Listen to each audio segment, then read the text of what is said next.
এই মুহূর্তে আমরা দাঁড়িয়ে রয়েছি দক্ষিণ কলকাতার গল্ফ গ্রিনের একটি অংশে। এটি যে আদৌ একটা রাস্তা সেটাই বোঝা যাওয়ার কোনো উপায় নেই।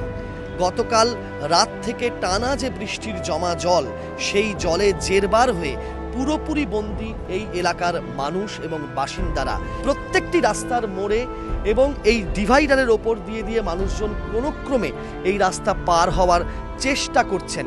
গাড়ি, যে সমস্ত গাড়ি যাচ্ছে সেগুলো অনেকগুলো এই জলের মধ্যে আটকে পড়ছে। দক্ষিণ কলকাতার এই বিস্তীর্ণ এলাকার মানুষজন এই জমা জলের ঘেরাটোপ থেকে কবে কখন মুক্তি পাবেন এবং নিষ্কৃতি পাবেন, কখন হবে তাদের জীবন স্বাভাবিক, সেটা কিন্তু এখনো স্পষ্ট করে কিছুই বোঝা যাচ্ছে না।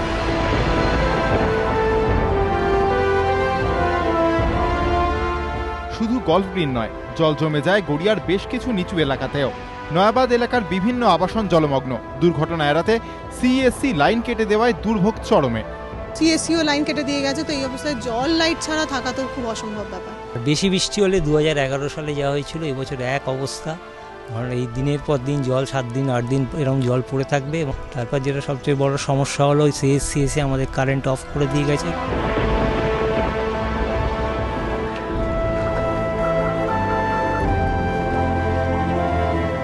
নিউ গড়িয়ার সমবায় আবাসন, কয়েকদিনের বৃষ্টিতে জলমগ্ন এলাকা।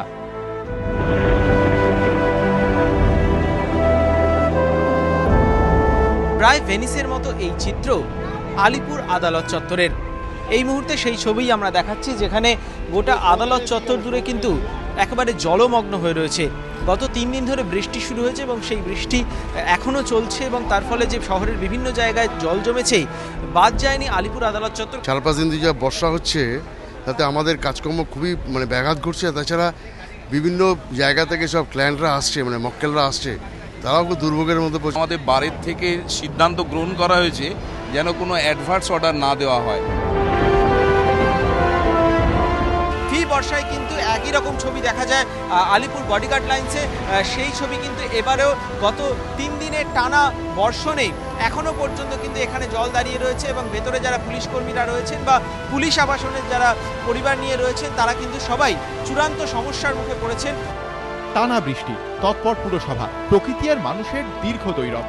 শহরের অন্যান্য জায়গা থেকে দ্রুত জল সরে গেলেও জলমগ্ন রয়েছে শহরের দক্ষিণের বেশ কিছু নিচু এলাকা।